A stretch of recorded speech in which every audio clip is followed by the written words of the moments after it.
Replay, bonsoir. Ouais, donc avant de commencer à faire l'appel, nous allons saluer Madame Josiane Leblond qui va être en remplacement de Madame Hélène Carnet qui a démissionné puisqu'elle a quitté la commune et ne souhaitait pas poursuivre dans cette mission-là en étant peut-être extérieur. Donc dans la liste qui suit, c'est Madame Josiane Leblond qui a accepté la mission de nous rejoindre. Donc soyez les bienvenus, Madame. Merci, Monsieur le maire. Monsieur Bell. Présent. Monsieur Charouillat. Présent. Madame Chaumel. Présent. Monsieur Corr. Présent. Madame Cuvillier. Présent. Monsieur Dauphin. Présent. Monsieur Dominguez. Présent. Monsieur Ducrot. Présent. Monsieur Fafournou présent. Monsieur Hider. Présent. Madame Leblond. Présente. Monsieur Machefet. Présent. Madame Mathieu. Présente. Madame Molinier est absente à donner pouvoir à Joël Pfeffer. Madame Moulin. Présente. Monsieur Pétel. Présent. Madame Pfeffer. Présente. Madame Pinault. Présente. Monsieur Rovelard. Présent. Madame Talon. Présent. Madame Valespi. Présente. Monsieur Vesser. Présent. Et Madame Desmarskirch. Présente. Secrétaire ou secrétaire de séance.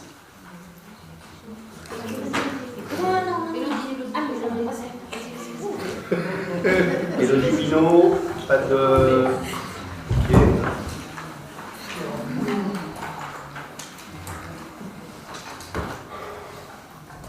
Très bien. Donc, à titre d'information pour le conseil, je vous demanderai de pouvoir, en la dernière question, d'introduire l'objet, ces travaux d'éclairage public. Et c'est l'éclairage rue des Caves, donc M. Hilaire nous parlera de ces travaux-là, puisqu'il fait partie du programme 2017. Il n'ira pas enfin Ensuite, dans le cadre de la sélection du cabinet pour l'étude de l'espace Harmonia, donc la commission s'est réunie, a donc entériné le fait que c'était bien in situ qui correspondait le mieux en valeur, en somme et en travail qui sera. Si vous voulez avoir plus de précision, M. Machefeu fera une petite explication de texte par rapport à quelques critères qui ont été mis en avant. Ouais, enfin je ferai de Oui, mémoire. voilà, de mémoire. Mais bon, ça fait partie des. Ça fait au préalable au compte rendu. Oui, j'y viens. Ah bon. Yves, je m'excuse, je suis diminué. J'en ai une deuxième paire là-haut dans mon cartable. J'ai la chercher. Si tu veux, Je vous demande 2 secondes.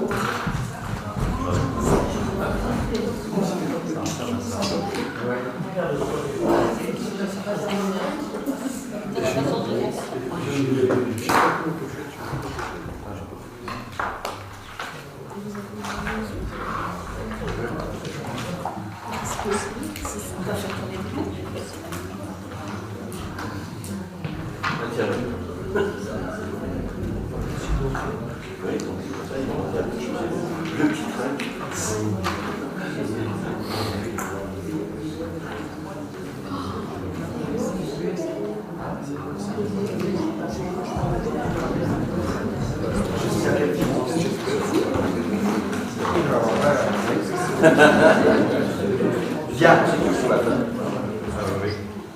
Ensuite, par rapport au précédent conseil, ah c'est des loups, hein. ouais. Par rapport au précédent conseil, y a-t-il des remarques à faire? Pas de remarques? Adoptées. Voilà. Quand je ferai après, c'est des informations. Voilà. Lundi prochain commence donc un agent qui a été recruté par une commission. Vous savez que dans le cadre de l'évolution et du départ de certains agents à la métropole, et j'ai encore appris cette semaine, un de nos agents nous quitte pour aller aussi à la métropole. Vous savez que la métropole recrute énormément par rapport aux espaces verts, puisqu'ils ont pris cette compétence-là. Alors pour le moment, ça ne se précipite pas pour les faire déboucher, ça c'est un autre point de vue. Mais bon, ils s'en vont à la métropole dans le cadre des espaces. Ils sont recrutés dans différents services et différentes, opérations. Il y en a qui sont même basés sur des lieux bien précis. Donc cette semaine, encore un de nos agents a été recruté. Donc il va falloir faire un nouveau recrutement. Dans ces nouveaux recrutements, et j'ai été très attentif et je pense qu'il fallait qu'on le soit, c'est-à-dire qu'on demande déjà les permis Là, ce sont des jardiniers, donc on a demandé, disons, des compétences de jardinage, ayant fait soit des études Marmilla, soit des études, soit des compétences bien établies dans le cadre du paysager des espaces verts. Et comme ça, on est 2, voire 3 qui sont partis même, des espaces verts, avec, bien entendu, je tiens à préciser, nous nous entendions très très bien, il n'y avait pas de problème, donc pas de doute à avoir là-dessus. Donc Vincent Benoît, qui vient de Fontane, qui va s'installer sur la commune. Voilà, donc c'est une personne qui a... j'ai pas mis la bonne page. Pardon? Voilà, donc il vient de Fontane dans la Haute-Loire, et il est né en 91. Et nous allons entendre lundi prochain, je vais entendre déjà dans un premier temps, nous l'avons entendu ensemble, et je vais le revoir, un monsieur qui viendrait de Ploza, on va voir un petit peu avec l'agent technique, le responsable technique, donc il vient de Ploza, et qui a 39 ans et qui est marié, qui a un enfant. Voilà. Donc celui-là, il n'est pas encore recruté, mais par contre Vincent Benoît commence lundi, puisqu'il y avait urgence dans le cadre du retard qui est pris sur la commune. Voilà. Nous venons une pépinière. Absolument. Mais ce qu'il y a, c'est qu'on forme des agents et puis ils s'en vont et c'est un peu le regret.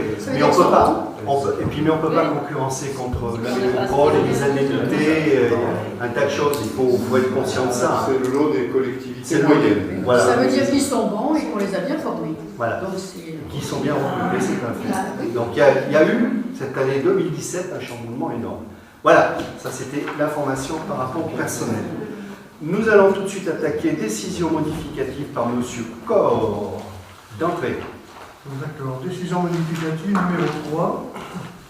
Suite à la décision du tribunal administratif en date du 27 juin 2017, dans le cadre du recours d'un administré, la commune a été condamnée à régler une indemnisation.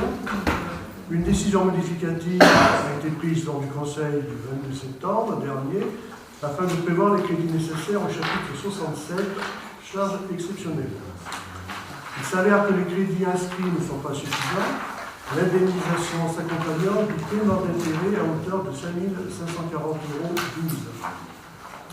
La décision modificative est équilibrée grâce à des dépenses prévues et non réalisées en fonctionnement sur le compte 657 351, participation versée à la communauté de communes pour la réalisation de logements sociaux prévus en fonctionnement et en investissement alors qu'elle aurait pu être inscrite uniquement en section investissement. Sinon, c'est bien que nous avons crédit à ouvrir en fonctionnement au chapitre 67 678 aux charges exceptionnelles 5 600 € et crédit à réduire au chapitre 65 657 351, groupement de rattachement, moins 5 600. Voilà, est-ce que cette décision modificative appelle des remarques? Oui. C'est juste une question. Par rapport à cette affaire-là, est-ce qu'on sait exactement combien s'élèvent les frais d'avocat? Alors, là, ce qui se passe, les frais d'avocat, On a un recours là aujourd'hui. les frais d'avocat nous viennent de nous être remboursés, on les a reçus hier, parce que, mais pour nous, mais parce que pour la partie adverse, Mais attendez, vous parlez de quel avocat? c'est Martin, là. C'est Martin, c'est ça? Oui. Oui. Alors, Celui qui est mandaté par la commune. donc vous savez qu'on avait parlé des intérêts, que l'on devait aussi indemniser. On a reçu les intérêts puisqu'ils ont une. Comment on appelle ça? L'aide juridictionnelle, voilà. Le remboursement de l'aide juridictionnelle. Mais nous, forcément, d'utiliser un avocat, on a forcément des frais d'avocat. Oui. Est-ce qu'aujourd'hui, depuis que l'affaire est mise devant les tribunaux, est-ce qu'on sait exactement. Ah non, on n'a pas encore le bilan. On n'a pas encore le bilan. D'accord, parce que là, ça fait 56 000 et 5 600 si on a arrondi. Vous avez autour de 62 000 et quelques, ce qui fait qu'aujourd'hui, c'est simplement savoir où on en est au niveau des frais d'avocat et le recours aussi. D'accord, alors je prends note et le prochain conseil, je vous dirai tout ça. Et sitôt que j'ai tout fait le bilan, je vous dis, effectivement, il faut qu'on fasse le bilan sur cette affaire-là. Mais vous savez que nous, on est quand même accompagnés aussi, on est aidés.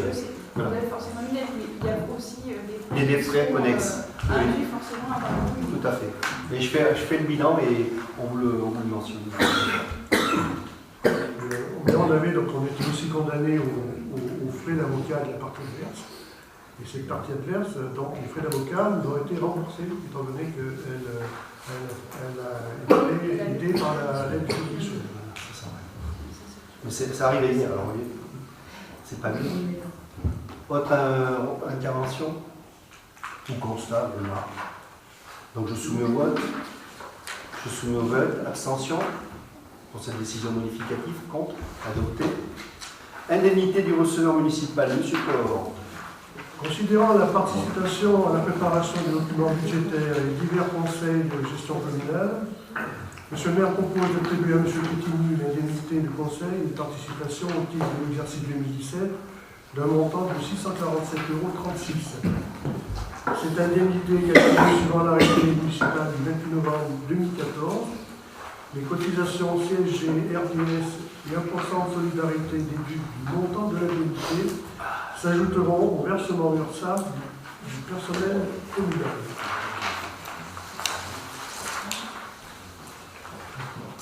Ouais, je suis en train de le voir. Bon, alors je sais que ça fait toujours plus ou moins débat, les indemnités du receveur municipal. Moi je pense qu'à chaque fois on a expliqué le pourquoi du comment, c'est-à-dire pour ceux qui suivent cette demande, pour ceux qui ne la suivent pas se sont exprimés sur le sujet aussi.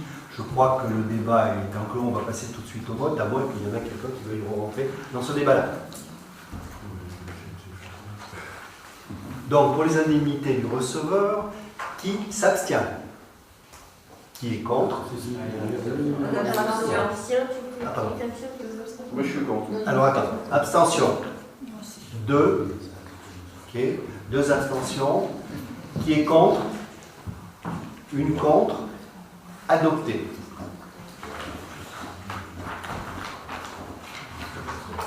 Demande de subvention FIC 2018, Monsieur Corr, adjoint toujours en finance.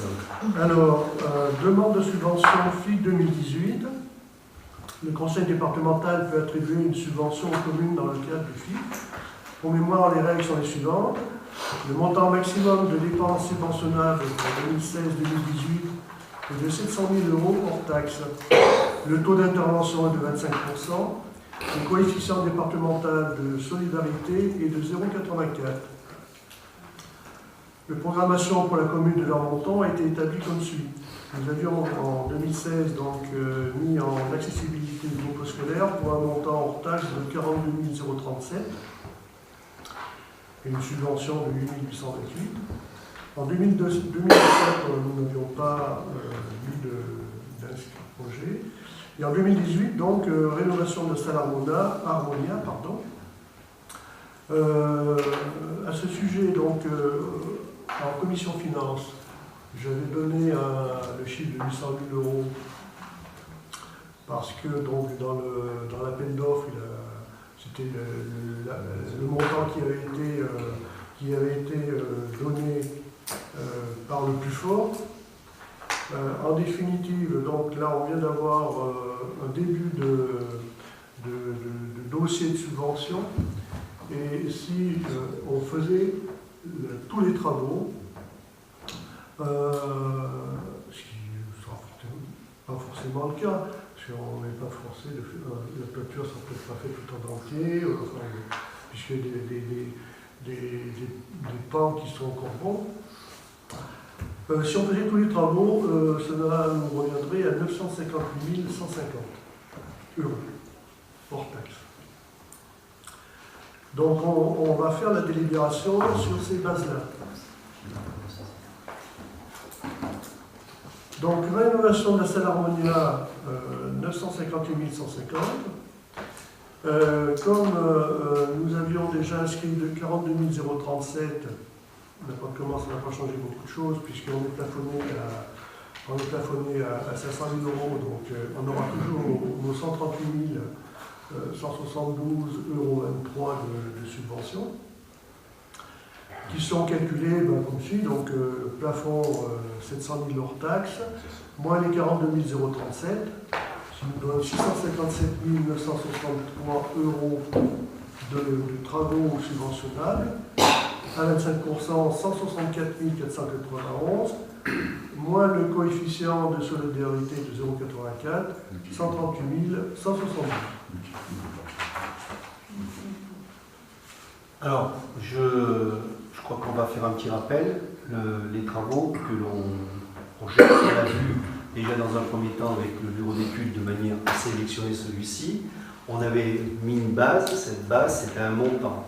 La première fois on n'a pas pu se fixer une règle puisque les critères n'étaient pas les mêmes entre les différents bureaux d'études qui ont prétendu à pouvoir travailler sur le sujet. Donc on a refait une consultation en mettant à chaque bureau d'études un montant, et c'est ce fameux montant que M. Corr parle, c'était pour se fixer une règle de conduite et avoir les mêmes critères et pouvoir sélectionner le meilleur du bureau d'études, sachant qu'il y avait des critères aussi financiers, des critères de faisabilité, des critères de référence, de ceux qui avaient été bons élèves en voyant la salle moins bien, ceux qui l'avaient vraiment, comment dirais-je, consulté. Donc à partir de là, on a pu retenir ce bureau-là. La commission en a déduit pour ce bureau-là. Ensuite, effectivement, il va falloir maintenant qu'on travaille, une fois que ce bureau d'études va se mettre en route. Bon, les demandes de subvention, c'est simplement une demande, il faut les faire absolument de manière dont il fallait se baser sur un montant. Donc on a demandé au bureau d'études de nous faire, parce que c'était urgent, il n'a pas pu travailler, mais avec des ratios très précis, il nous a donné ces chiffres. Il dit voilà, si on fait tout, et je pars du principe, alors je ne sais pas si vous en êtes d'accord, je pars du principe qui peut le plus, peut le moins. Donc autant mettre la barre très haute, et puis on aura ce que l'on aura, et on verra en fonction de... Parce que là, il va y avoir la DETR, il va y avoir le FIC, donc tout ça, c'est bien, il faut bien que ça soit calculé. Sachant que si nous, on donne une somme inférieure et que puisse prétendre plus, on serait bête de s'en priver. Donc qui peut le plus, peut le moins, on a mis la barre très haute. Après, on va réunir, il y a une commission spéciale qui va travailler dessus. Cette commission va donner ses envies, ses souhaits, et puis petit à petit, on vous le proposera avec le bureau d'études de manière à avancer, de savoir ce que l'on va faire. Alors comme dit Yves, est-ce que toute la toiture est en amiante? Non. Est-ce qu'il y a besoin de passer des réseaux? Certainement. Est-ce qu'on est obligé de reprendre l'assainissement? Là aussi, certainement. Est-ce que les cuisines sont bien placées? Peut-être. Est-ce que les vestiaires ou les toilettes qui vont devoir être transformées sont adaptées? Non. Est-ce qu'on doit créer, disons, une accessibilité à la scène? Oui. Est-ce que l'on doit créer dans la fond de scène une douche et des WC pour une personne qui serait handicapée? Peut-être pas, parce qu'il y aura... voilà, c'est toutes des suppositions, et c'est tout un travail qui va se faire petit à petit. Alors, comme je le disais hier, avec le bureau d'études, je dis nous, on n'a pas la science. La science technique, c'est à vous de nous faire des propositions et à vous de nous dire ce qu'il faudra, disons, ce qui rentrera pleinement dans l'obligation par rapport à ces accessibilités. Et après, on avancera petit à petit. Donc la demande aujourd'hui de subvention, c'est bien une demande sur ces chiffres. Attention, hein, il y en a qui vont me dire oui, mais c'est élevé et tout. Ces chiffres sont ou à la marge ou sont réels. Mais pour le moment, on ne peut pas l'affirmer. Mais il vaut mieux mettre la barre très haut de manière à ce qu'on soit sûr d'obtenir, disons, quelque chose. Voilà comment on a décidé de travailler. Mais là, aujourd'hui, on n'a rien arrêté. Soyez tranquilles, pas plus que la méthode, ce qu'il faut surélever, pas élever, voir. Chacun a ses idées et je crois qu'avec les idées de tous, on arrivera à faire quelque chose qui est nécessaire à faire, puisqu'effectivement, on n'est pas dans les normes aujourd'hui, vous le savez, par rapport à l'accessibilité. C'est vrai que cette salle, et je le dis, et franchement, et sans agressivité aucune, elle est appréciée des associations, simplement que maintenant, comme certains nous disent, on va dans les toilettes, c'est plus évident, on a des escaliers pour monter, on ne peut pas aller sur la scène, voilà, donc il y a tout ça. Et puis aujourd'hui, on s'aperçoit qu'il y a plus de près de 30 ans, la salle n'était pas isolée comme elles sont isolées aujourd'hui, c'est plus les mêmes conceptions, les ventilations, c'est plus les mêmes, voilà, tout ça, c'est à voir et à revoir. Mais comme je vous dis, rien n'est arrêté, on mettra la commission ad hoc en fonction de ce travail-là. Voilà. On peut peut-être juste une petite remarque, c'est qu'on va commencer par en fait une phase de diagnostic et une étude de faisabilité qui va permettre d'affiner ces chiffres. Et ça, bien sûr, en collaboration avec les usagers, notamment les personnels et les associations utilisatrices de la salle. Oui, c'est sûr qu'il faudra associer tout le monde dans la réflexion. Il y a les élus, mais il y a aussi les utilisateurs de la salle. Voilà. Il y a un autre point, on a discuté du planning aussi, parce que c'est important, Oui. parce que les associations, bien évidemment, et c'est bien normal, nous posent la question. Et l'hypothèse serait en fait que les travaux démarreraient, on va dire, début 2019. Oui, dans Voilà, un an. donc ça nous laisse quand même un peu de temps pour qu'on puisse s'organiser avec les associations. Bien. D'autres constats ou d'autres... La méthode vous convient-il? Je soumets pour donc la demande de FIC au vote. Y a-t-il des abstentions? Y a-t-il des contre? Adopté. Ensuite, où est-ce qu'on est? DETR, ben, toujours le support. C'est la suite. De la même façon, une subvention sera demandée à l'État au titre de la DETR 2018. Là, nous sommes sur la fiche numéro 2, travaux de bâtiments publics. Le taux de subvention est de 30% pour un montant de dépenses subventionnables plafonné à 500 000 €. Donc là, on a droit on peut prétendre à 150 000 € de subvention. Alors là, pareil, on a demandé donc, au bureau de retenue, qui a été retenu hier, de nous faire un titre qui soit frappant, parce que vous savez bien que les services de l'État, ils aiment bien que les titres, parce que la DETR, effectivement, il y a bien un groupement d'élus qui est là pour donner son avis, mais en général, c'est proposé par l'État, et l'État ne change pas son fusil d'épaule une fois qu'il a déposé sa DETR. Donc, de marquer un titre frappant, c'est-à-dire qu'on ne dit pas bâtiment municipal ou communaux simplement, on dit réhabilitation, revalorisation acoustique, scénographique, thermique, et tout y coin, de manière à ce qu'on comprenne bien qu'on ne fasse pas uniquement des peintures du plâtre, des machins, voilà. Donc, Mise en accessibilité. mise en accessibilité, voilà. Sécurisation du bâtiment, rémunération thermique, acoustique et des avantages. Mise aux normes sanitaires. Ouais. Oui, oui, tout y passe. On a intérêt. Alors, pareil, c'est la DETR comme le FIC. Comme vous avez voté pour le FIC, je suppose que la DETR, vous n'êtes pas contre. Donc, y a-t-il des abstentions? Y a-t-il des contre? Adopté. Établissement du tarif de location 2018 des salles municipales, Madame Pfeffer. Oui, donc c'est chaque année, on va réactualiser donc, les tarifs de location des salles en se basant sur les indices d'actualisation aussi des frais à la consommation. Donc c'est un point qui a été vu en commission des finances. Donc avant d'arriver les tarifs, je rappelais juste les règles générales de location. Donc les associations de la commune sont exonérées des frais de location de salles et des frais de fonctionnement lorsqu'il s'agit par contre d'une manifestation payante où l'on demande une participation aux frais de fonctionnement, là, avec des locaux, des repas ou des spectacles. Elles sont également exonérées des frais de location du matériel, mais par contre elles doivent toujours déposer un chèque de caution. En ce qui concerne les manifestations caritatives, les associations bénéficient d'une exonération à la hauteur d'une manifestation caritative par an et par association. Donc voilà, je vais vous balayer les tarifs, donc les modifications. Donc là, les sports.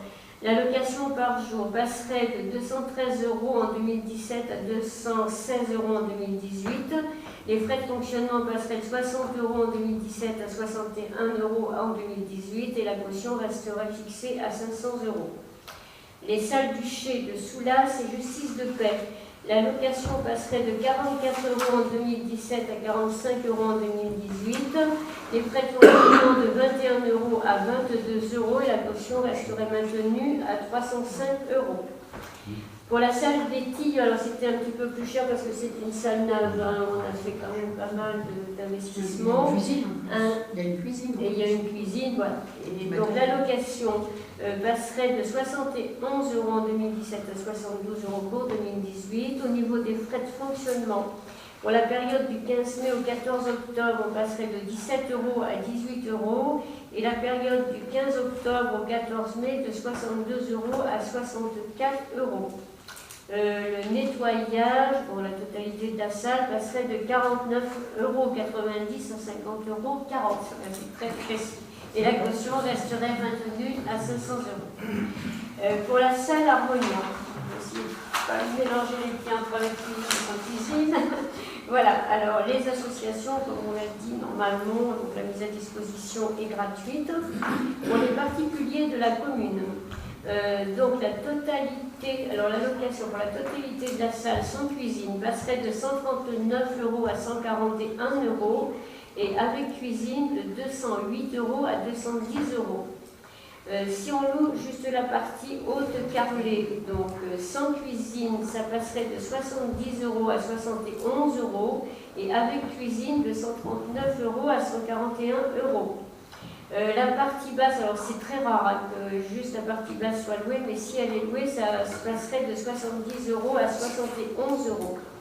Pour les associations extérieures et puis les organismes extérieurs, la location de la totalité de la salle sans cuisine passerait de 278 € à 281 €, avec cuisine de 364 € à 368 €. Juste la partie haute carrelée avec cuisine de 139 € à 141 € et avec cuisine on passerait de 224 € à 227 €. Et juste la partie basse, on passerait de 138 € à 141 €. Les frais de fonctionnement, donc la période du 15 mai au 14 octobre, on passerait de 17 € à 18 € et du 15 octobre au 14 mai de 62 € à 64 €. Ensuite, le nettoyage par le CAT, donc ce sont les chiffres que nous ont donné le CAT. Pour la totalité de la salle, donc sans cuisine, le nettoyage passerait de 156 € à 157,50 €. Avec cuisine de 179,40 € à 181,10 €. La partie haute carrelée, donc sans cuisine, de 80 à 82,60 €. Et s'il y a la cuisine, de 105,20 € à 106,20 €. Et la partie basse, seule, de 81,80 € à 82,60 €. Et ce sont quand même des modifications minimes. La caution reste de 500 €. Pour le matériel sonorisation, on passerait de 33 € à 34 €. Vidéoprojecteur de 33 € à 34 €. Et s'il y a les deux, sonorisation plus vidéoprojecteur, de 54 € à 57 €. Voilà, j'espère que je n'ai pas été trop marquante. Bon, vous avez vu ça en commission. Est-ce que ça appelle des remarques par rapport à l'évolution à la marge, on va dire, de ces locations? Pas de questions. Y a-t-il des abstentions? Des contre? Adopté. Donc, question numéro 6, bail commercial boulangerie, signature d'un avenant. Donc, la commune avait signé un bail pour un local commercial situé au Caveau des Faubourgs. Alors, je rappelle, c'est le vendeur de boulangerie, donc on va dire la boulangerie, des pots de pain.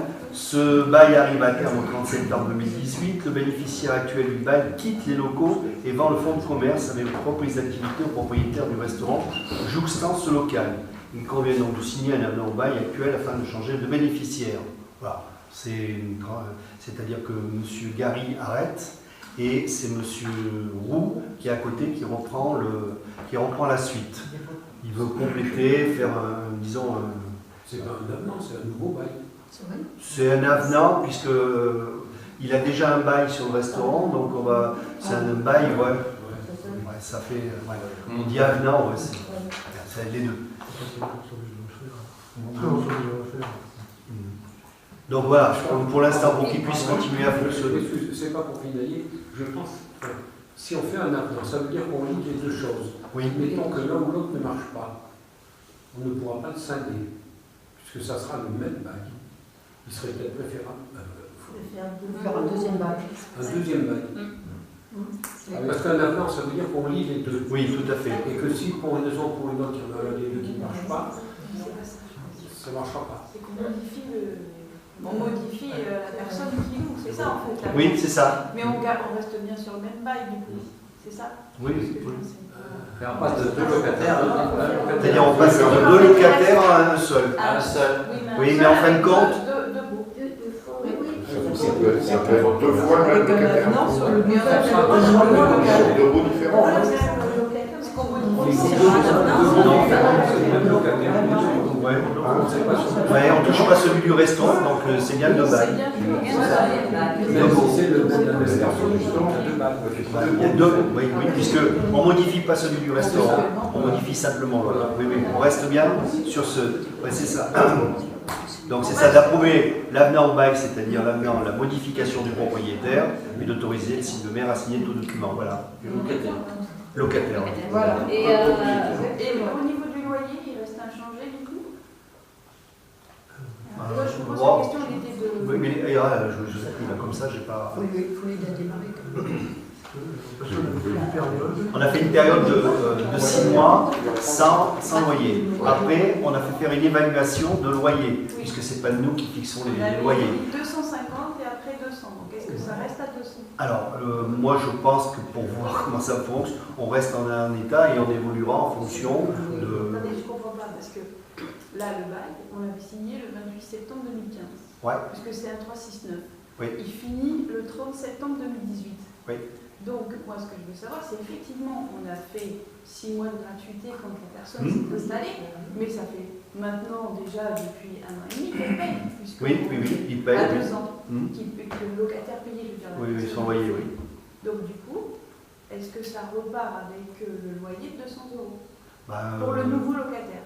Pour le nouveau locataire, moi, je n'ai pas proposé de changer le loyer, donc moi je sais pas. Donc, on repart comme ça. Voilà. C'était juste Donc, une il faut question. que cette somme-là. Voilà, et on reste sur cette somme-là et On puis. ne parle pas sur une gratuité de 6 mois. Voilà, non, on ne part pas sur une gratuité. Ah non, non, là je suis d'accord. Si c'est la question, non, non, on ne part pas sur une gratuité. Puisque maintenant ça fonctionne, voilà. Mais j'ai pas pensé au loyer, moi. Mais c'est comme il est inscrit dans le bail. Tout à fait. 200 €, ça mange pas. au niveau activité, on va aller faire un dépôt de part. Vous allez Oui. fermer, j'ai une Toujours la même activité et qui va. Vous allez fermer, L'activité va s'améliorer, ils veulent faire des croissants, ils veulent le faire sur place, donc ça va aller. Mais toujours du pain traditionnel. Voilà. Abstention? Contre? Adopté. Question numéro 7, cession des parcelles AB 131, 132, fixation du prix de vente. Bon, alors on va enfin voir la fin de ce périple. La ruine qui est à Menton. Cette ruine qui se casse la figure depuis pas mal de temps est reprise par un entrepreneur. Le bureau d'études à qui j'ai demandé une petite mission pour qu'on soit sûr de ce qu'il allait faire, que ce soit conforme à l'arrêté de péril, a donné son quitus. Mais par contre, il lui faut le bout de terrain qui est juste derrière, en continuité d'une terrasse existante sur l'immeuble du voisin. C'est 41 mètres carrés, je crois, oui c'est ça, 41 mètres carrés, pour accrocher, alors les termes techniques, moi je ne les connais pas, c'est aller mettre comment on appelle ça, des ancrages, voilà. Donc, c'est 41 mètres carrés, il fallait fixer un prix, ce prix a été fixé à 25 € du mètre carré, c'est-à-dire par les domaines, ce qui fait, c'est l'estimation des domaines, c'est pas l'estimation du maire, 25 € le mètre carré, soit 1025 € la totalité de cette parcelle AB 131, AB 132 pour 41 mètres carrés. Voilà. Donc, sitôt qu'on a délibéré sur ça, la vente, même après c'est entre eux, ça c'est problème privé, mais on pourra donner le quitus à cette opération. Est-ce qu'il y a des questions? Pas de questions. Est-ce qu'il y a des abstentions d'approuver le prix de vente de la cession AB 131 132 à 25 € le mètre carré pour 41 mètres carrés? Abstention? Contre? Adopté. Cession d'un chemin communal déclassé, établissement du prix de vente. Alors, c'était le fameux chemin où on devait faire une opération PUP, c'est-à-dire le PUP, c'était d'entreprendre la création sur la partie publique du chemin. Cette opération-là, à mon avis, était... Pardon? Au Pradier, oui, pardon, excuse-moi. Au Pradier, donc, le problème, l'opération PUP n'aurait pu nous coûter plus cher, mais poser plus de problèmes que de dire on vend les terrains, ces terrains, il en fera l'aménagement qu'il voudra. Par contre, il nous rétrocède, une fois que c'est terminé, la rue qui est reconstituée. Ça fait partie de l'acquisition. Là aussi, pareil, estimation des domaines qu'il a établi à 43 € le mètre carré, ce qui représente pour un montant de 32 981 sur les parcelles ZN 833 831. C'est ce qui fera une totale de 767 mètres carrés. C'est ce qui fera la jonction du lotissement privé à la voirie communale qui est donc sur le chemin de Saint-Alire. Voilà. Question? Donc, ils vont faire une rue là. Oui. Qui rétrocéderont à qui rétrocède, qui est dans la session. Hein. Est-ce que le. Alors d'abord, la rétrocession, c'est une rétrocession gratuite. Et comme il s'agit d'une rétrocession de voirie, est-ce qu'il est envisagé, sous la voirie, de passer de l'assainissement, par exemple, ou des réseaux? Et bon, ils vont se raccorder, effectivement. Il faudra bien penser à ce moment-là à rétrocéder le tuyau d'assainissement au SNBVA et non pas à la commune, puisqu'en général, quand on fait une rétrocession de voirie, on rétrocède tout d'un coup. Ouais, et puis, d'accord, c'est vrai. On vous oublie. Non, mais c'est pas une question de ça. C'est qu'après, qu'on sache qui a qui. Oui, non, mais je sais, c'est le problème du PATS. D'accord, j'ai bien compris. C'est de refaire après. Voilà. De toute façon, il va y avoir l'électricité, il va y avoir d'autres choses. D'autres interventions? Donc, d'approuver le prix de vente de la cession de parcelle 833, 834, 835, 836, 837 à 43 € le mètre carré, qui représente 767 mètres carrés, d'autoriser le maire à signer la vente de ces parcelles et tout document permettant de mettre en œuvre cette décision. Abstention? Contre? Adopté. Aménagement du secteur du Chardonnay, autoriser le lancement d'une DUP. Alors bon, je vais faire pour ma part assez vite, après je pense que M. Messer rajoutera s'il y a lieu quelque chose. Le projet d'ensemble de l'aménagement du Chardonnay, qui est porté par l'Office, puisqu'ils sont propriétaires d'une grande partie des terrains, comprend à la fois l'habitat libre, de l'habitat social et des espaces publics. À ce titre, il entre dans les champs de compétences de la commune, habitat libre et espace public, et de la communauté de communes, logement social. Une DUP de déclaration d'utilité publique est lancée sur des parcelles qui n'ont pas été acquises encore à ce jour, puisque toute démarche à l'amiable n'a pas abouti, puisque le propriétaire ne répond pas. Donc il a été donné à l'EPF-SMAF de procéder à cette enquête publique. D'acquérir les parcelles AC 327 et 330 sur la ZH 3, 4 et 5. Alors je rappelle, c'est un plan d'aménagement d'ensemble. C'était mis au POS à l'époque en 1994 en 2 NAG. Donc c'était un projet d'aménagement d'ensemble dans le temps. Le PLU l'a confirmé. Donc l'Office qui a toute la partie gauche à côté de l'EHPAD, alors quand on regarde l'EHPAD, toute la partie gauche donc, était propriété de l'Office.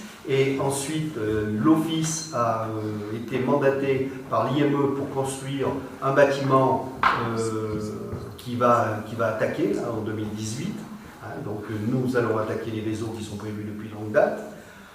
Pour pouvoir poursuivre cette démarche-là, il faut que l'on puisse acquérir les terrains, puisque c'est un plan d'aménagement d'ensemble. Voilà, je n'irai pas plus loin, mais on est obligé de reprendre cette délibération. Rappelez-vous que vous nous aviez déjà donné l'aval dans le cadre de cette DUP, mais simplement, comme il y a des logements sociaux et que les logements sociaux, c'est la communauté de communes, maintenant le PF-SMAF veut une délibération concordante sur les deux identités qui est la commune et la communauté de communes.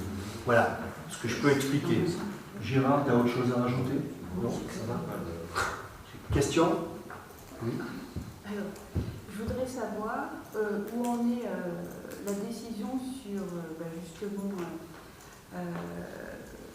l'aménagement du secteur du Chardonnay, parce qu'il y a eu une publication. Il y a eu une publication sur la décision, alors je ne l'ai pas imprimé, une décision de l'autorité environnementale concernant effectivement le quartier d'habitat sous forme d'un lotissement dans le secteur du Chardonnay. Il est noté à cette décision que le projet d'aménagement du quartier d'habitat sous forme d'un lotissement dans le secteur du Chardonnay sur la commune de Clermont-Monton, présenté par l'Office du Puy-de-Dôme, est soumis à évaluation environnementale en application de la section première du chapitre 2 du titre 2 du livre premier du Code de l'environnement. Ça date du 8 juin 2017. Donc ça veut dire qu'il y a quand même aussi une étude environnementale avant de prendre une décision, parce qu'aujourd'hui, d'accord, on veut faire passer ça, peut-être pour mieux faire passer le projet, hein, sous la forme d'une DUP, mais avant tout, il y a aussi, c'est-à-dire quand même une décision du préfet avec une étude environnementale. Donc, est-ce qu'on a cette étude environnementale aujourd'hui pour de nouveau aller déposer une autorisation de lancement d'une DUP? Parce que je veux bien qu'on lance quelque part cette DUP, mais si d'un point de vue environnemental il y a un souci, Alors, voilà, on va peut-être mettre un peu la charrue avant les bœufs. Non, je pense pas. Ah bah, Parce je sais que- pas, mais est-ce que vous avez eu cette décision sur l'autorisation environnementale Non. avant Nous, on de a- pouvoir demander cette DUP? Oui. Le problème, c'est à se demander quand est-ce qu'on met la charrue avant les bœufs. Parce que la charrue avant les bœufs, pour moi, c'est de demander d'abord une enquête environnementale, ne sachant pas exactement sur quelle assiette on va faire cette enquête-là. Le problème, c'est de déterminer l'assiette où le projet sera fait. Bon, cette assiette, il a Il y été... a eu quelque chose de déposé qui a fait qu'aujourd'hui, Cette le préfet assiette- a décidé C'est d'accord, voilà. Mais l'assiette c'est complète se compose d'une grande partie de terrain que l'on a acquis et à l'amiable, notamment là où on a construit les vannes, et une autre partie qui n'a pas pu être acquise à l'amiable et pour laquelle on dépose un projet de DUP. Une partie étant déposée par la communauté de communes, l'autre par la commune.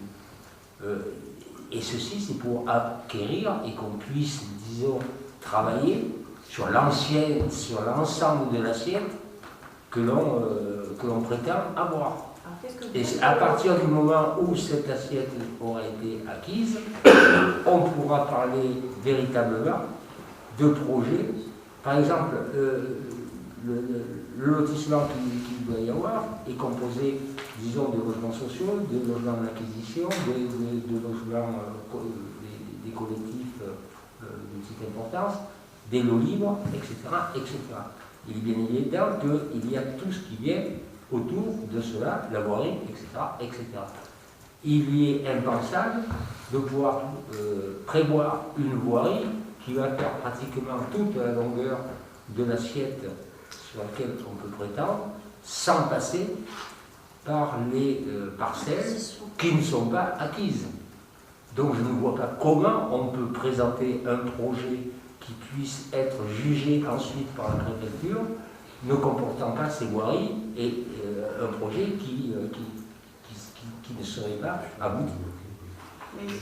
Donc pour présenter un projet abouti, il faut que l'on ait, disons, l'assurance d'avoir l'assiette complète de terrain que l'on peut avoir, soit à l'amiable, soit par lui. Donc moi je pense qu'il n'est pas, disons, c'est pas mettre la charrue dans les bœufs que de faire une DUP avant de présenter un projet qui tienne la route et qui soit faisable. Il y a bien eu un projet de présenter auprès de la préfecture. Mais ça, c'est On pas n'aurait nous. jamais eu ce genre de C'est demande. pas nous, Oui, c'est pas nous, oui, bien sûr. c'est l'office qui l'a fait. Oui. Et je crois que Gilles a d'autres informations. Non, c'est peut-être une autre interprétation. Mais, au risque de me tromper, parce que c'est assez récent, et comme vous le dites, ça date de juin 2017, donc c'est récent, et je crois que c'est en application du nouveau Code de l'environnement qui a été refondu il y a peu de temps. Je vais prendre une analogie. L'analogie, c'est celle des travaux de la PRR sur la 75. Exact. Il y a effectivement 2 enquêtes publiques qui ont été faites.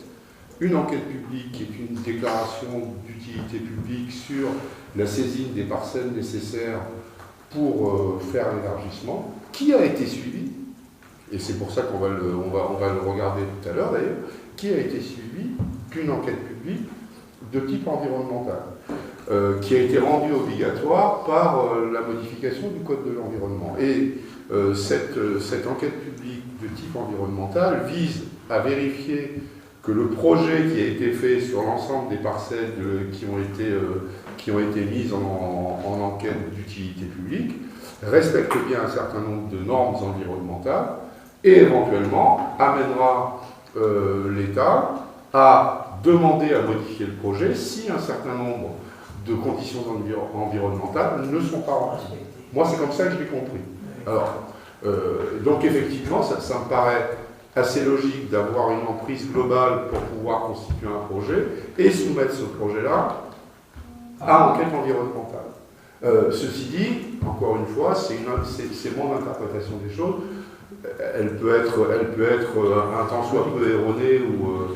enfin bon, moi j'avais compris des choses comme ça. Alors effectivement, peut-être, mais quand je lis la note, alors je peux vous la passer aussi, hein, la note, effectivement, il est bien noté que considérant le projet consiste en l'aménagement d'un quartier d'habitat comportant une surface de plancher prévisionnel de 8250 m² sur un terrain d'assiette d'environ 5,7 hectares, considérant que le dossier indique que le site est en partie inclus sur les coteaux thermophiles des pentes du pays de Coran, identifiés dans le schéma régional de cohérence écologique, Auvergne, comme un corridor thermophile en pas japonais à préserver ou à remettre en bon état, mais qui ne caractérise pas ces milieux. Enfin, je peux tout lire. Ouais. Si vous voulez, il y a bien quand même eu déjà un début d'études. C'est la caractéristique du milieu. Non, voilà. Donc, alors, non, mais... Oui, il faut savoir. Oui, non, mais j'entends bien. Il faut savoir, entre ce que vous avez répondu, monsieur Messer, et même ce que j'ai vu avec l'Office, c'est l'Office, de toute façon, qui est maître d'ouvrage et maître d'œuvre sur l'histoire. C'est lui qui veut la DUP. Pourquoi? Parce que par rapport au poste et au plus, on a une zone d'aménagement globalisée.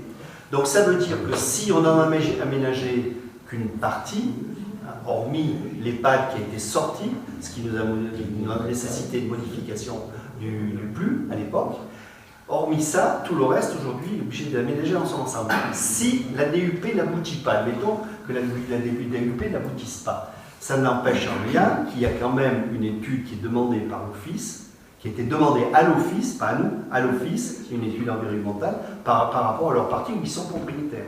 Donc c'est bien eux qui ont décidé de déposer ça, puisque c'est pas nous qui l'avons déposé pour avancer. C'est bien aussi à nous d'en prendre connaissance, parce qu'effectivement, il y a quand même des termes environnementaux à prendre en compte. Voilà, alors l'Office, pas plus tard que l'autre jour, a dit que c'était peut-être pas forcément vrai de cette demande de la part de l'État. Il s'était en train de s'en occuper.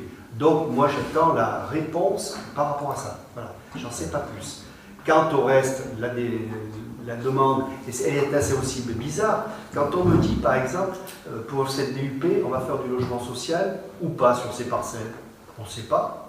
Est-ce que le logement social ne sera pas de notre côté? Donc, ils veulent une délibération commune, et ça, c'est l'Office qui en a besoin. Ils veulent cette délibération commune de la communauté de communes et de la, de la commune, mais c'est eux qui font l'acquisition des terrains, c'est eux qui engagent les DUP par rapport à l'EPSMA, parce que c'est eux qui vont acquérir les terrains. Voilà.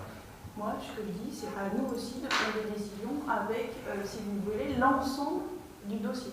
Bien sûr. Et l'ensemble de ce que ça peut aussi impacter d'un point de vue environnement. Voilà. Mais je pense que... C'est ça que je... Oui, non, mais je pense que de toute façon, s'il y a besoin de cette démarche environnementale, elle sera faite. Je ne vois pas l'Office... Il y a déjà une partie qui a été faite. Ce que je vous dis, c'est qu'une toute petite partie.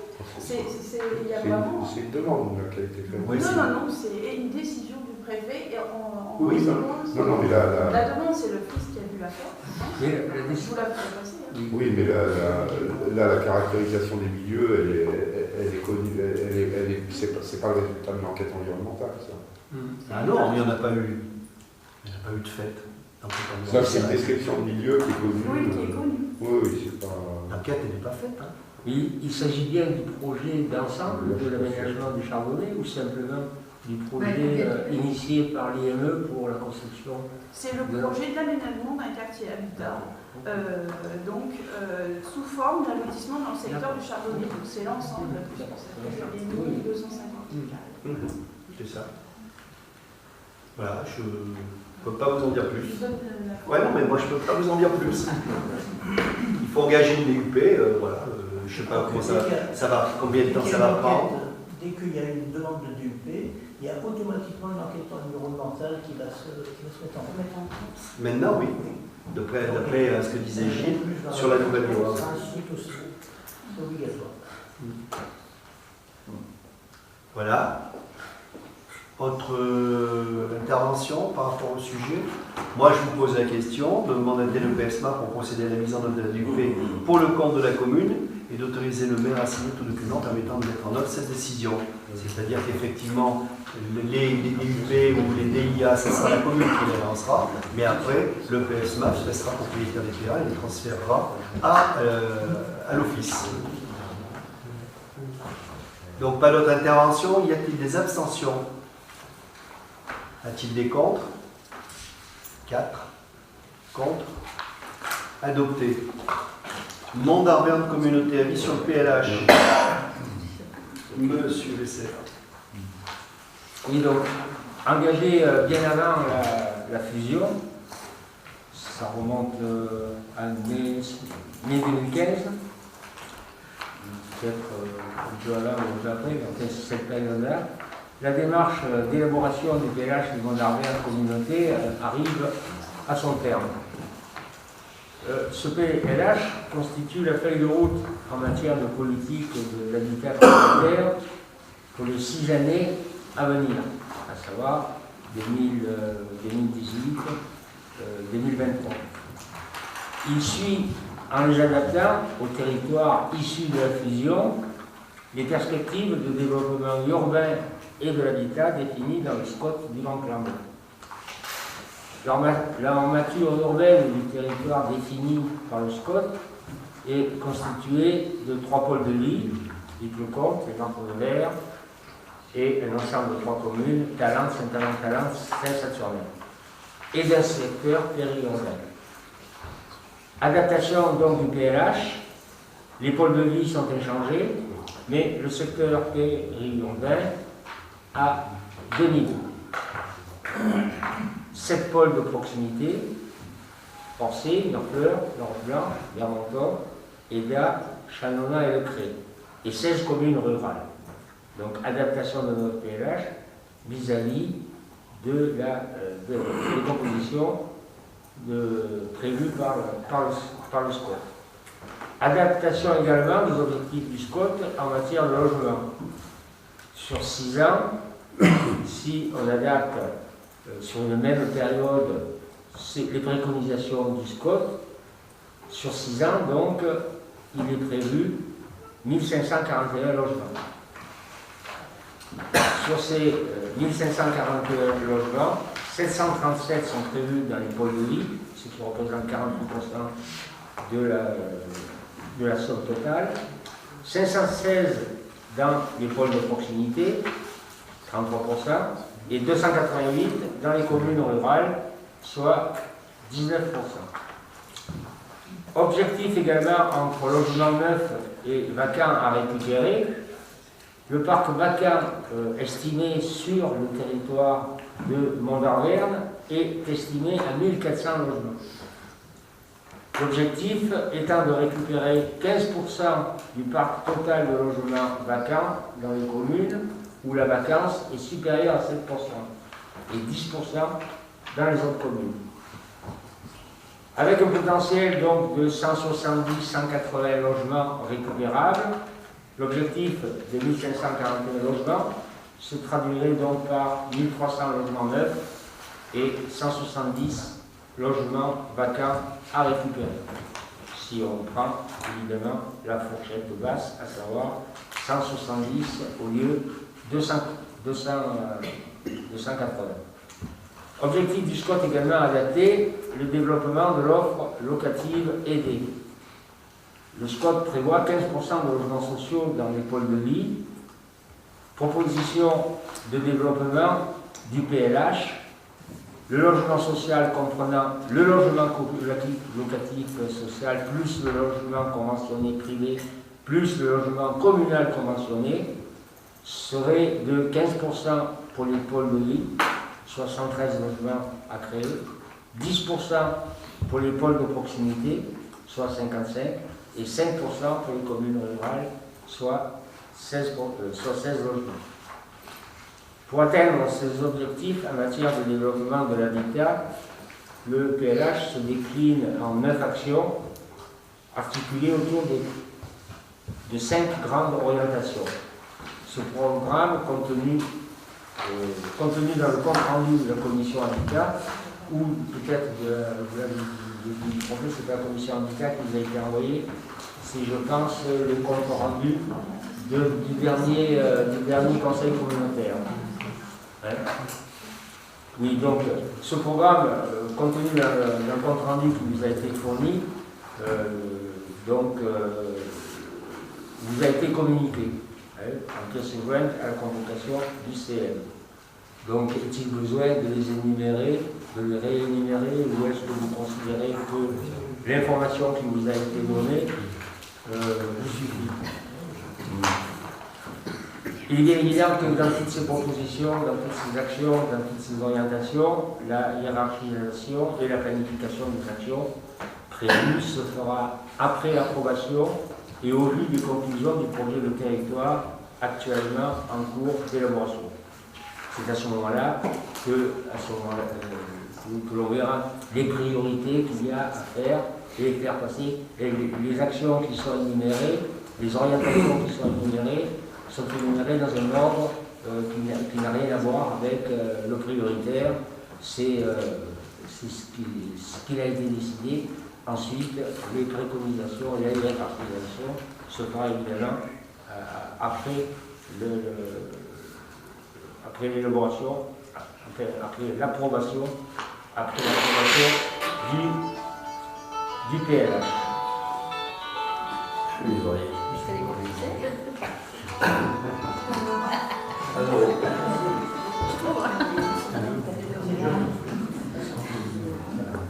Donc un mot sur la démarche d'approbation du PLH, qui doit durer, suivant les précisions, entre 5 et 6 mois. Le premier point, le point de départ, c'est l'adoption du projet en conseil communautaire, bien sûr, qui est eu le 26 octobre 2017. Ensuite, là, on est dans cette période-là, c'est la transmission aux communes pour avis. Un délai de 2 mois. Puisque la discussion que l'on a aujourd'hui, c'est pour donner notre avis sur ce PLH, à savoir favorable ou défavorable, ou évidemment sans avis et s'abstenir. Ensuite, il y a l'adoption du nouveau projet après modification éventuelle en conseil communautaire et transmission au préfet. Donc le PLH tel qu'il est établi peut, avoir quelques modifications, soit provenant de remarques des communes, soit de l'État. Ce délai étant de 2 mois. Ensuite, avis du comité régional de l'habitat et de l'hébergement, demande motivée du préfet, et pour terminer, approbation définitive du PLH en conseil communautaire. Donc, à l'heure actuelle, l'adoption a été faite en conseil communautaire et il vous demandez aujourd'hui de savoir si vous y êtes favorable ou défavorable. Est-ce que ceci appelle des questions? Oui, c'est une seule précision, je pense que M. Tesser a vu en commission. Le nombre de logements dits vacants ne veut pas dire des logements totalement inoccupés. Non, non. Je crois que c'est important de dire. Voilà, c'est pour ça que on peut remarquer quand même que le volume de logements vacants qu'il est possible de récupérer est une faible partie par rapport aux logements vacants qui sont répertoriés.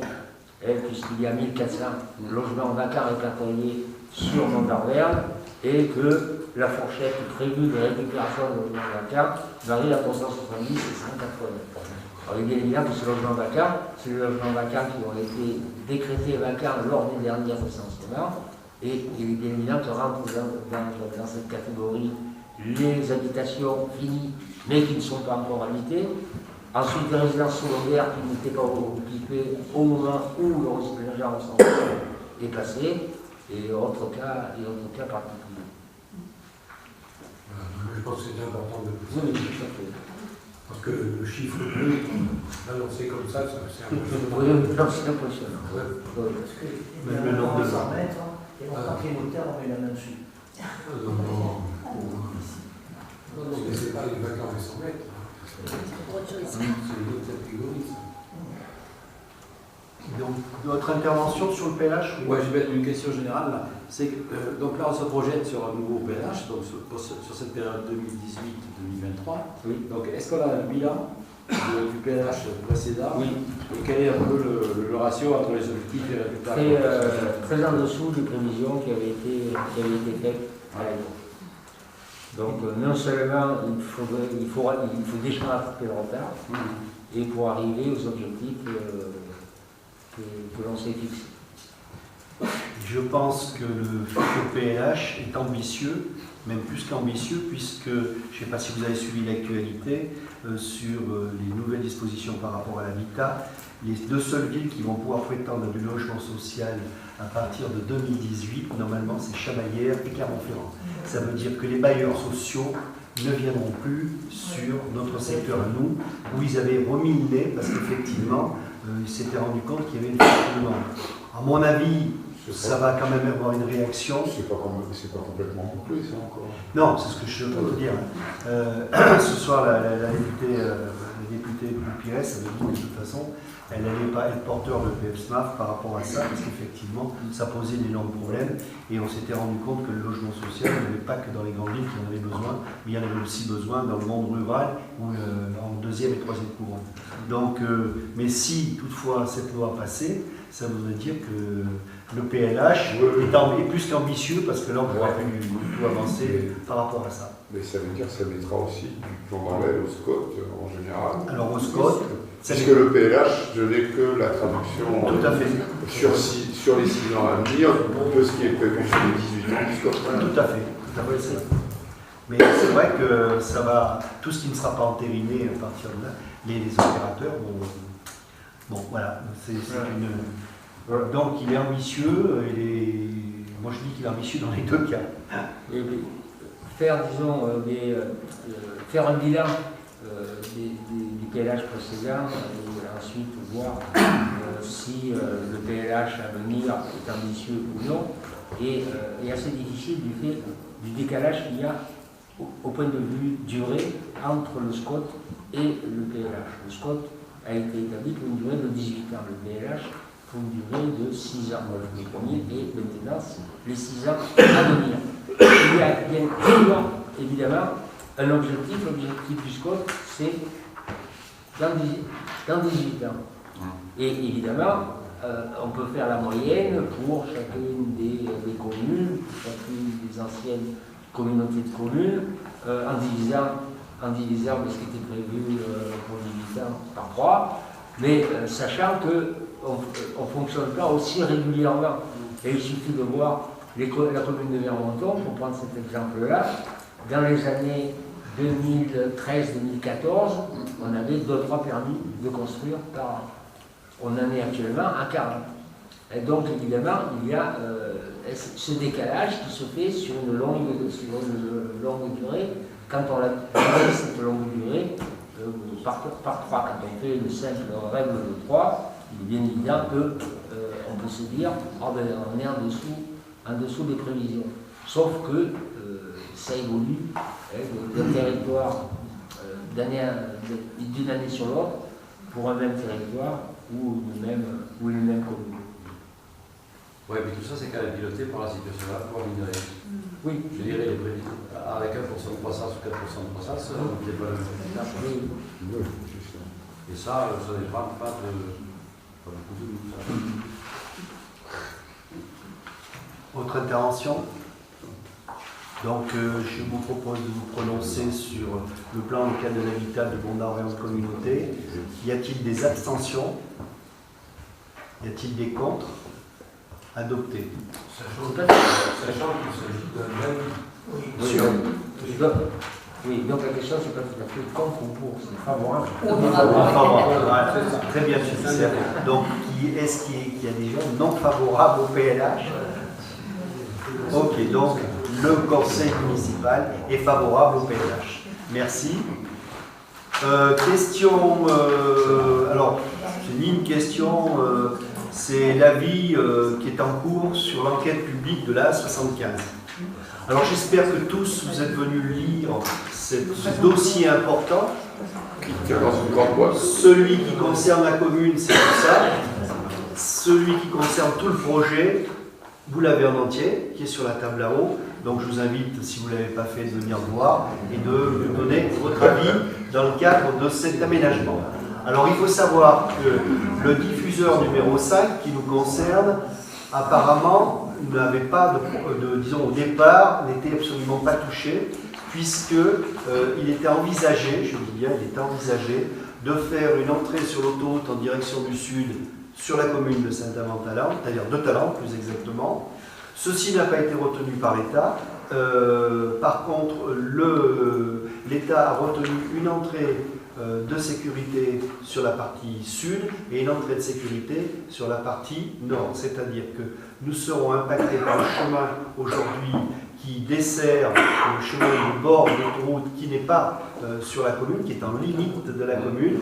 Donc, il ne faut pas l'oublier. Mais par contre, il va y en avoir une partie qui va être maintenant sur la commune. C'est-à-dire que l'accessibilité de ce chemin va se faire, disons, au lieu de se faire en pente sur la commune du Cré, va rentrer un petit peu sur la commune de Vermonton pour re-rentrer sur la commune du Cré, puisque là, il va y avoir un accès, donc, un accès ou une sortie.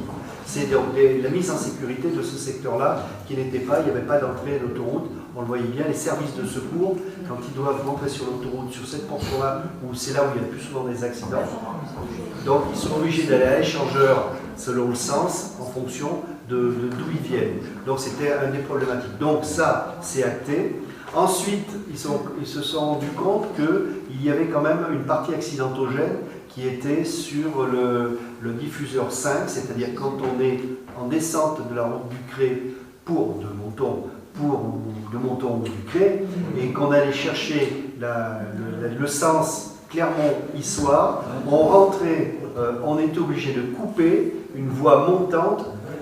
Ça ne posait pas trop de problème parce qu'on avait la visibilité, mais ça pose le problème de s'infiltrer par rapport aux véhicules qui descendaient. Et ensuite, la sortie d'autoroute et une visibilité moindre, puisque nous avons le pont. Donc, il y a eu une proposition de la PRR de faire des ronds-points, donc je vous ferai circuler les deux feuilles qui nous ont été proposées. Simplement, où nous sommes le plus concernés dans le cadre de cette DUP, c'est que le talus droit va, disons, être touché pour donc pénétrer par rapport à cette fameuse pénétrante qui vient du sud en direction de la Jonchère. Jusqu'à présent, c'était ceci. Maintenant, l'État a décrété qu'il fallait, par rapport au diffuseur numéro 5, le pont qui descend donc de Monton, je dis bien le pont qui descend de Monton, va être cassé celui-là. Il va être cassé, alors il sera cassé dans la fin du projet et tout ce qui s'ensuit, puisque c'est le dernier ouvrage d'art qui vont casser, mais avant de le casser, ils en feront un autre. Donc ils en feront un autre à droite de celui qui est existant. Donc on prendra plus rond-point de face, on le prendra. Pardon ? À droite en montant. Alors à droite en montant. À droite en montant. Parce que déjà qu'ils avaient le problème de qualitage. C'est pour ça que je te taquine. Voilà. Donc le pont va être recréé quand on regarde Monton à droite. Et on prendra plus le rond-point en face de la route du Cré. On le prendra en décalage ou on sortira en décalage. Voilà. Ça c'est pour. Sachant que l'enquête publique aujourd'hui qui est faite n'a changé en rien en surface de terre qui est impactée. Le plus impacté, c'est les chevaux qui sont sur la commune du Cré. Ce sont les chevaux parce que là, ils vont taper dans ces terrains de bordure pour pouvoir, disons, aller faire ce fameux rond-point. Vous pouvez le faire circuler pour ceux qui veulent le voir, ceux qui ne l'ont pas vu. Voilà. Sinon, nous, au point de vue surface, j'ai appelé, puisqu'effectivement il y avait des interrogations, j'ai appelé par rapport à cette DUP. Les surfaces sont toujours concernées, il y a l'enquête publique, on est toujours concernés sur la même surface. Après, c'est simplement les travaux qui sont actés par l'État ou par l'État sur les entrées et les sorties et sur, disons, la modification des ronds-points. Les mêmes surfaces et les mêmes parcelles. Alors, les mêmes surfaces et les mêmes parcelles. Voilà. Donc, on retrouve les mêmes trucs, simplement que le projet est modifié et le préfet a donné son aval. J'ai pris les renseignements parce que... Mais je vous engage à le regarder, donc je l'ai là, si vous voulez, il n'y a pas de problème, je vous le prête, c'est très intéressant, mais il y en a beaucoup à lire. Allez chercher diffuseur numéro 5, parce que tout le reste, vous verrez la suite, il y a des très bonnes choses. Il y a un shunt à Pérignat, par exemple. Vous voyez bien que tous les matins, pour ceux qui viennent d'ici, qui prennent par la nationale, arriver à Pérignat, au rond-point de Pérignat, c'est impénétrable, parce qu'il y a tout ce qui vient de Courmont, du Sang, et après au-delà. Donc ils auront un shunt, ils rentreront directement sur l'autoroute. Nous avions demandé à l'époque, là je ne sais pas ce qui va se passer, c'est qu'effectivement il y aura une troisième voie, donc une voie aussi de desserte. On avait demandé à ce que cette voie de desserte aille jusqu'au bout sur l'entrée de Clermont, c'est-à-dire au diffuseur 2. Pourquoi? Parce qu'effectivement, pas plus tard que ce matin, il y en a un, il a failli couper en deux, trois voitures, parce qu'il était sur la file de gauche, et il s'est aperçu que Clermont, c'était derrière le pont qu'il fallait sortir pour aller sur Clermont. Et le nombre de voitures qui font ça, c'est très impressionnant. Je vous invite à regarder, vous verrez qu'il y en a toujours un. Parce qu'effectivement, ceux qui montent du sud et qui ne connaissent pas, ils ne savent pas où est la sortie. Et s'ils vont dans Clermont même ou Bordeaux, ils sont obligés de sortir là.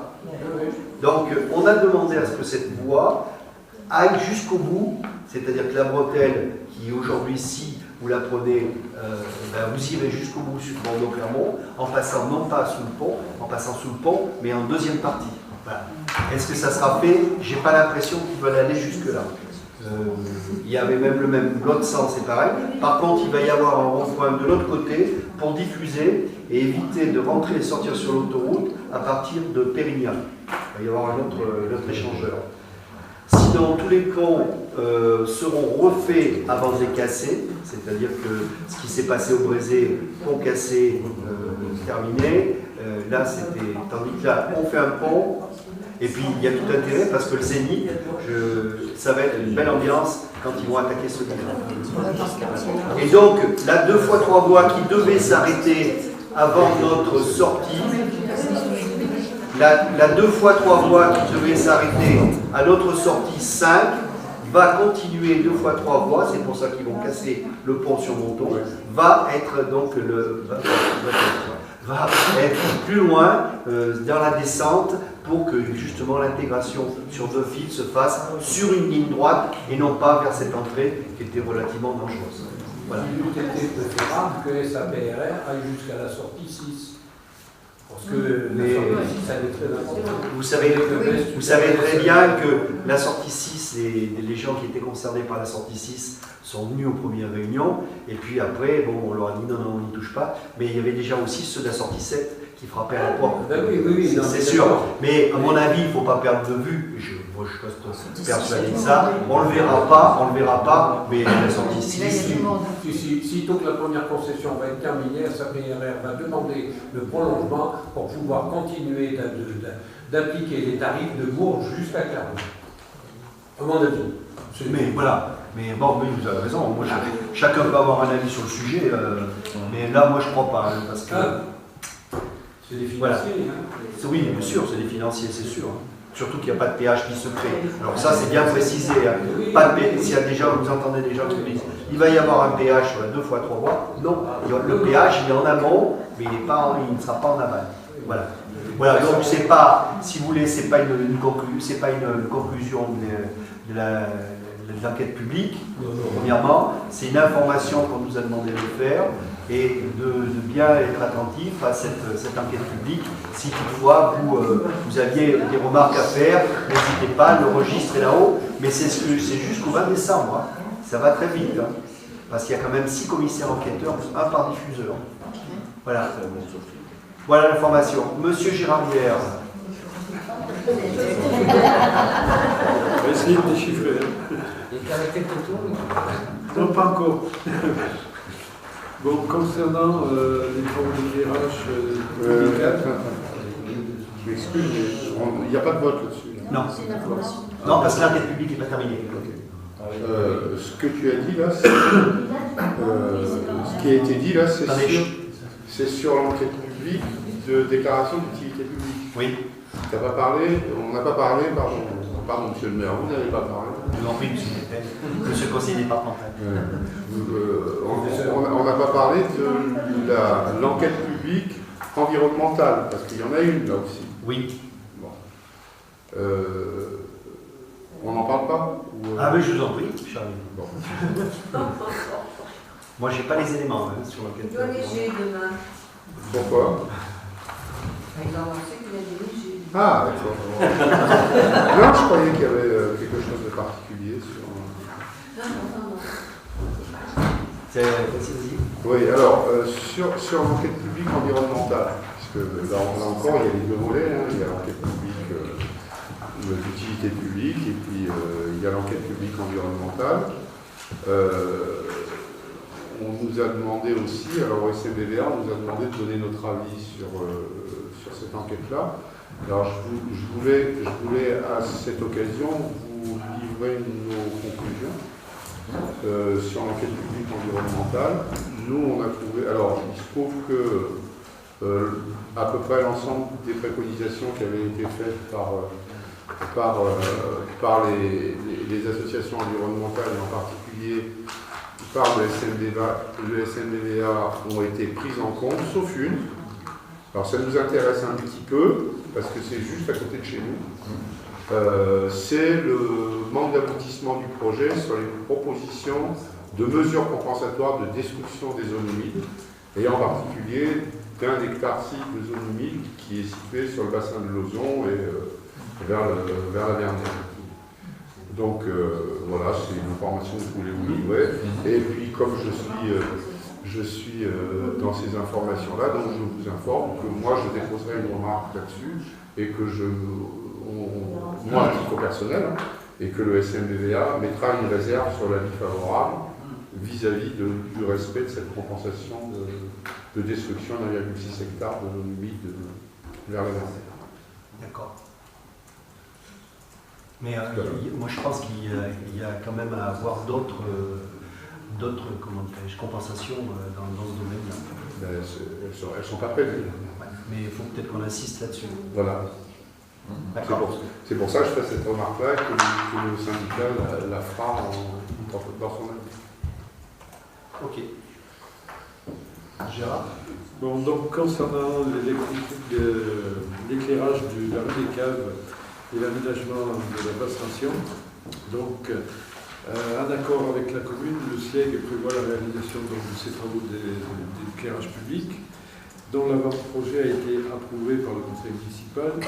Donc ça c'est la convention que je vous lis. Donc l'estimation des dépenses correspondant aux conditions économiques à la date d'établissement du projet s'élève à 21 000 € hors taxe.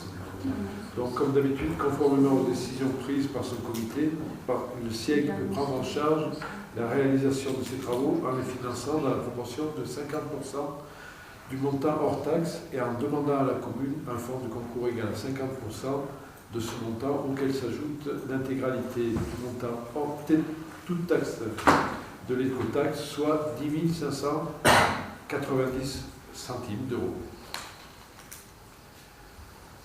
Tu as d'autres choses à dire?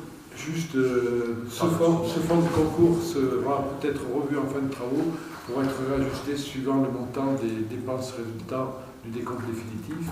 Et comme d'habitude, le montant de la TVA sera récupéré par le SIEG à part le biais du fonds de compensation pour la TVA.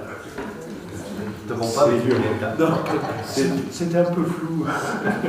Et avec ça, je vois rien.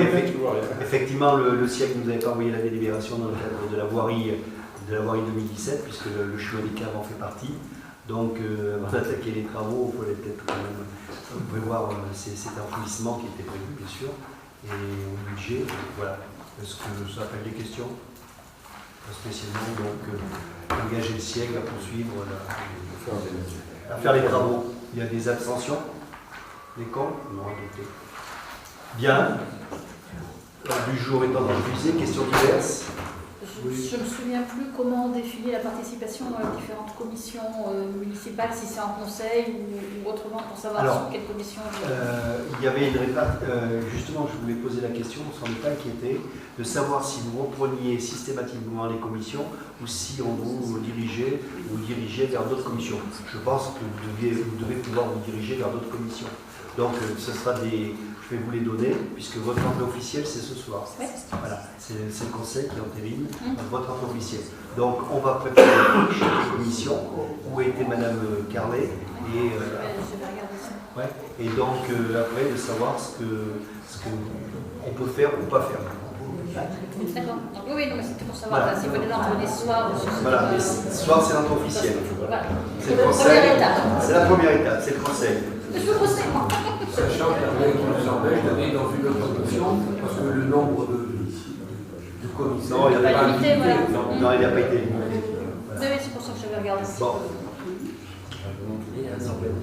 Ouais, d'accord. Voilà, c'est ce que j'allais dire. Il y a un petit cours concernant la caserne des pompiers et notre corps sapeur-pompier. Est-ce que oui, il y a un bruit qui court. Alors, l'autre jour, effectivement, mon Suisse, ça m'est mis à mes oreilles, des papis, des mamies qui s'inquiètent, et je les comprends, c'est tout à fait logique. Mais avant, on avait déjà eu, avec monsieur le conseiller départemental, et comment dirais-je, au conseil d'administration du SDIS, demander au rendez-vous des pompiers locaux de manière à savoir quelles étaient leurs intentions, leur vision, ou quel est le bruit qui pouvait, disons, parce que ça ne date pas de la semaine dernière, je peux vous dire que ça fait un moment que ça court.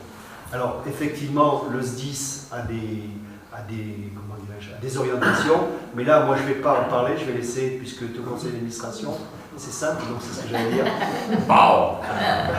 Le conseil d'administration, je crois qu'on ne peut pas mieux avoir. Utiliser compétences. Non, parce qu'on ne peut pas mieux avoir, c'est pas débattu en conseil d'administration. D'accord. Alors, j'ai eu encore l'autre jour M. Lucien Paliès, donc, qui est le lieutenant donc, du CI de Vermonton, et je lui dis, mais qu'est-ce que c'est que cette rumeur qui est en train de courir, comme quoi on fermait la caserne? Il m'a dit, mais il n'a jamais été question de fermer la caserne. Par contre, nous les pompiers aujourd'hui, on a des grosses difficultés, parce qu'effectivement, alors c'est pas propre à Vermonton, que ce soit Saint-Amand, que ce soit Plausac, que ce soit machin, que ce soit partout, aujourd'hui les pompiers travaillent. Ce sont beaucoup de jeunes, de plus en plus, malgré qu'il y ait beaucoup de dames qui viennent, mais elles travaillent elles aussi.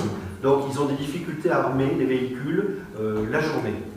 Le week-end moins, le soir moins, mais la journée ils ont de grosses difficultés à armer un véhicule. Et vous savez que c'est un véhicule de feu, et il y en a encore eu un autre, pas plus tard qu'avant-hier, sur la commune, une haie de plus. Quand ça prend au milieu, en bas, et que ça ne crame pas de l'autre côté, on peut très bien dire que ça vient et que c'est volontaire et que ça vient de la voie publique. Et ce n'est pas un mégot qui peut l'allumer, à mon avis, même un mégot bien soufflé dessus, ça sera difficile. Donc, il y a encore eu un incendie, j'ai vu avec la gendarmerie, voilà, ça c'est la parenthèse. Le temps justement que les pompiers arrivent, qu'ils puissent armer leur véhicule, il a fallu qu'ils attendent qu'ils soient 3. Il a fallu qu'ils soient 3.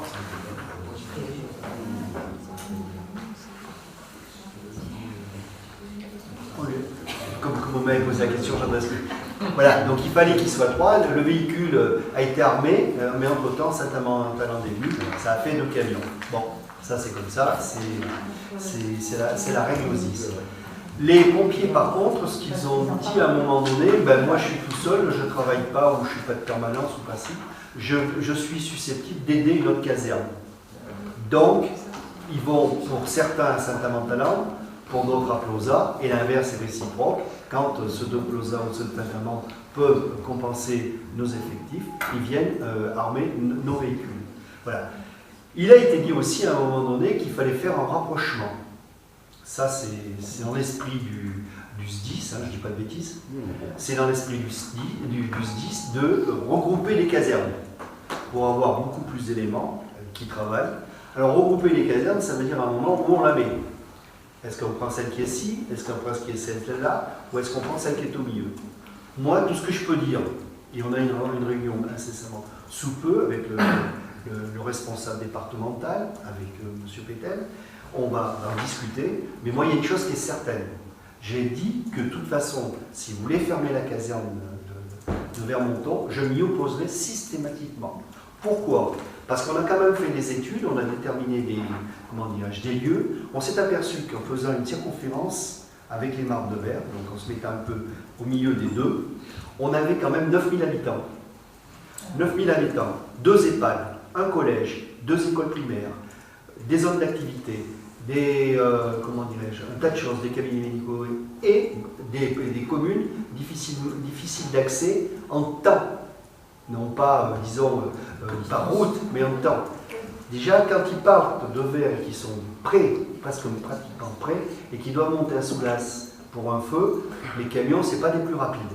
Quand c'est une intervention, sanitaire, il faut attendre VSAB. Mais par contre, sur le plan local, on a quand même des pompiers formés pour faire les premiers gestes avec du matériel de premiers gestes. Donc, il faut être très très attentif. Alors effectivement, il y en a des jeunes, je pense, qui ont parlé un peu vite, et donc maintenant ça fuse, et vous savez très bien que la rumeur, ce qu'elle est, c'est que la rumeur, ça y est, la caserne va fermer et tout.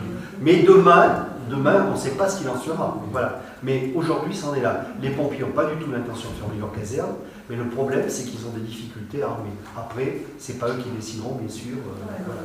Alors, bon, moi, je confirme complètement ce que M. le maire vient de dire. Tout ce que je peux vous dire de plus, parce que, bon, il se trouve que je suis au SDIS maintenant, mais j'y arrive, donc il faut que j'arrive à connaître toutes les arcanes de fonctionnement de cette structure-là.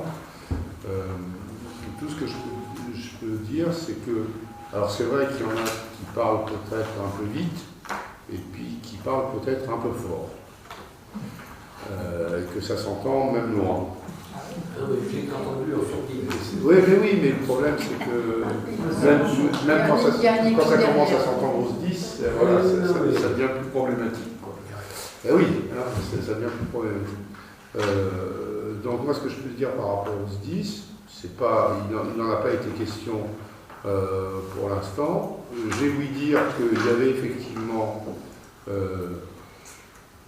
une idée de restructuration des casernes sur le Puy-de-Dôme, parce que, pour ne rien vous cacher, la situation financière du SDIS n'est pas aussi confortable qu'elle a pu l'être, notamment parce qu'il y a un certain nombre de cotisations obligatoires qui ont été rajoutées, qui deviennent une forte ponction sur le budget, notamment sur la retraite des sapeurs-pompiers, qui a été modifiée par voie européenne, si j'ai bien compris. Oui.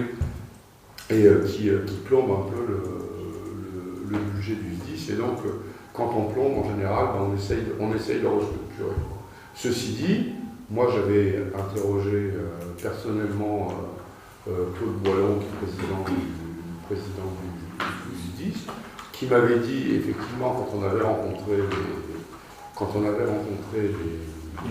les pompiers avec M. le maire, qui m'avait dit non, pour l'instant, il n'est pas question de fermer la caserne de Vermonton, mais de toute façon, quand on parlera de restructuration, les élus seront convoqués, on en parlera, etc. Et effectivement, nous, on a été convoqués, ou invités, si on peut dire comme ça, on a été invités à une réunion vis-à-vis des casernements des Martres, Mirefleurs et Vermonton. Donc on en saura plus après cette réunion. Alors ça réveille un peu la guéguerre très très ancienne. À l'époque, quand il a fallu faire cette caserne ici, les gens de Closa ont dit mais nous sommes plus près de l'autoroute. Excusez-moi, de la caserne de Vermonton à l'entrée de l'autoroute sur le 6, il y a 1,5 km. C'est moins loin que Closa. Alors, c'était des arguments qui... je ne sais pas si c'est ça qui se réveille ou autre. Non, je pense pas. Raison d'être un peu Je pense pas. Je pense qu'il y a le SDIS, c'est comme ça que je le ressens, a toujours voulu, disons, minimiser les casernes et avoir des groupements pour avoir plus d'effectifs. Parce qu'on voit bien les effectifs aujourd'hui, la difficulté d'armer les véhicules. Un VSAB, s'ils ne sont pas trois, il ne les marre pas. Et on voit de plus en plus ici, quand il y a une intervention, parce que moi j'ai demandé à ce qu'à chaque fois qu'on m'appelle, alors c'est pas toujours le cas, mais on m'appelle assez souvent, de voir le VSAB. Normalement, nous, le premier qui intervient chez nous, c'est celui de Saint-Amand. Mais maintenant, c'est de plus en plus Ploza, Vic-le-Comte. Donc on va les chercher en 2-3 ans, voilà, de plus en plus loin. Donc effectivement, moi ce que je comprends qu'ils veulent faire, c'est qu'ils veulent mettre des permanents volontaires dans les casernes pour qu'ils puissent réagir, un minimum de 3, et démarrer des... Alors il y a un camion qui part, qui est très gros, qui part lui tous pratiquement à 2, c'est la nôtre, mais le reste part à 3 systématiquement. Mais moi je peux vous dire qu'aujourd'hui, je le dis haut et fort, s'ils veulent fermer la caserne de Vermonton sans qu'il y ait, disons, une étude au préalable, disons, adaptée à nos besoins de la commune, je me mettrai en travers. Et ça, je peux vous assurer qu'on délibérera dans ce sens-là. On sera derrière. Mais je m'en doute. Je m'en doute que l'intérêt et la sécurité publique est trop importante pour la laisser. Je le dis à chaque fois, la sécurité publique n'a pas de coût. Mais surtout dans ce domaine-là, sachant qu'aujourd'hui, les interventions, bon, alors hormis les feux, parce qu'ils n'en faisaient pas à une certaine époque, on en est à quand même, je tiens à vous dire, depuis 1 an et demi, à plus de 25 feux, et je dirais sur ces 25, il y en a 24 qui sont volontaires. Moi je le dis, je n'ai pas peur de le dire, il y en a 24 qui sont volontaires. Quand ils prennent la 3 fois au même endroit, quand ils prennent dans des endroits où, disons, il y a simplement lancer une boule de feu, que sais-je, ou un peu d'essence. Quand il y a des gens qui vous disent j'ai entendu une voiture démarrer en trombe, quand il y en a un autre qui dit j'ai vu une voiture démarrer ici, quand il y en a un autre qui vous dit on n'arrête pas de voir un scooter avec voilà, des choses comme ça, donc ça veut bien dire qu'il y a quelque chose derrière. Alors sur la commune, et je ne dis pas sur la commune même, on a un malade malheureusement, parce que c'est une maladie, c'est un pyromane, mais à mon avis il n'est pas que sur Vermonton, puisqu'on en parle avec les autres collègues maires, il y a les Marques, la Roche-Blanche, Cournon. Je ne sais pas si vous avez vu en face de la pharmacie, l'autre jour, la grosse poubelle, qui est dans un angle de mur, elle n'a pas pris par l'opération du Saint-Esprit. Mettre un mégot, oui, je veux bien, mais voilà. Alors, il peut y avoir des cendres, mais les cendres chaudes. Mais les gens ne sont quand même pas... bon, voilà. Autre intervention? Nous avons pris connaissance dans la montagne le jeudi 30 octobre 2017 de caravanes, donc un problème de stationnement de caravanes. Alors, le truc m'a fait sourire parce que le tribunal déclare le prévenu coupable et le condamne à 600 € d'amende avec sursis, avec obligation d'enlever, entre guillemets, au moins le temps que cela soit constaté, ces caravanes. Ce qui veut dire que les gardes champêtres va constater et les immeubles ne reviennent pas. C'est tout à fait ça. Bon, c'est tout à fait ça. Et si on l'a localisé, la montagne lui donne l'idée. Voilà. Non, mais de toute façon, il a très bien dit au tribunal administratif, de toute façon, vous pouvez faire ce que vous voulez, je ne partirai pas. C'est mon terrain, j'y resterai. Simplement que si la commune ne reste sans rien faire, ça veut dire qu'il est en zone PPRI 1, 2 en zone non constructible, c'est-à-dire non constructible, PPRI. Ça veut dire que si on ne dit rien, et comme on a déjà eu la demande, on peut très bien avoir une construction où on ait une permis de construire. Donc, on ne peut pas, moi, c'est pas le fait qu'ils vivent en caravane, ça ne me gêne pas, qu'ils s'appellent Tartampion, ça ne me gêne pas, qu'ils aient des habitudes disons, ouais, des habitudes, on appelle ça de déplacement, voilà, puisqu'ils sont des déplacements, ça ne me gêne pas, c'est leur manière de vivre et leur méthode, c'est pas mon problème. En plus, ce sont des gens qui, avec les enfants à l'école, se tenaient très très bien. En plus, ce sont des gens qui, alors ils ne doivent pas tout payer, ça, par contre, c'est pas bien. Mais j'avais eu de problèmes avec eux, mais simplement que... Pardon, on ne peut pas être parfait. On peut pas être parfait. Voilà, simplement que je ne peux pas l'utiliser. Et je ne sais pas si vous avez pu voir, parce que vous avez dû voir, on a commencé par un petit muret, on a commencé par des balustrades, on a commencé par du grillage, on a installé une cabane pour mettre le sanitaire, on a demandé un compteur de chantier, là aussi, ERDF, c'est pareil, ERDF nous dit... Je me demande si c'est un conseil directement. Moi je le sais. Il y a un remords sur la. Ils ont envoyé des remblais par des quantités impressionnantes Énorme. de véhicules. Mais il fallait, je sais que M. Machefei, était comme moi par moment, a pu voir des camions arriver, et quand ils arrivaient, on avait le temps de les stopper et les renvoyer, parce qu'on en a renvoyé des pleins. Mais ça, c'est toujours pareil, il faut être au moment voulu. Donc voilà, je crois qu'on ne pouvait pas le laisser faire. J'estime que de saisir le tribunal administratif pour ça, c'est important. Ça démontre qu'on ne fait pas ce qu'on veut quand on veut. Voilà. C'était de ma responsabilité, je l'ai prise. Ils avaient même demandé à l'entreprise qui a démoli l'ancien local des pompiers de pouvoir aller déverser les trucs là-bas. Si vous savez à combien ils en ont. Alors, il se trouve que l'un des responsables de l'entreprise, un de mes parents, quand il m'a parlé, je lui ai dit, fais surtout pas ça. Ah oui. Mais ils sont toujours prêts à l'intérieur. Avons-nous terminé en questions diverses? Bien, écoutez, à 22h09, la séance est levée. Merci, bonsoir. Et je vous souhaite de bonnes fêtes de fin d'année, aux uns et aux autres. N'oubliez pas que ce week-end, c'est le Téléthon, c'est très important. À ce propos, je vais dire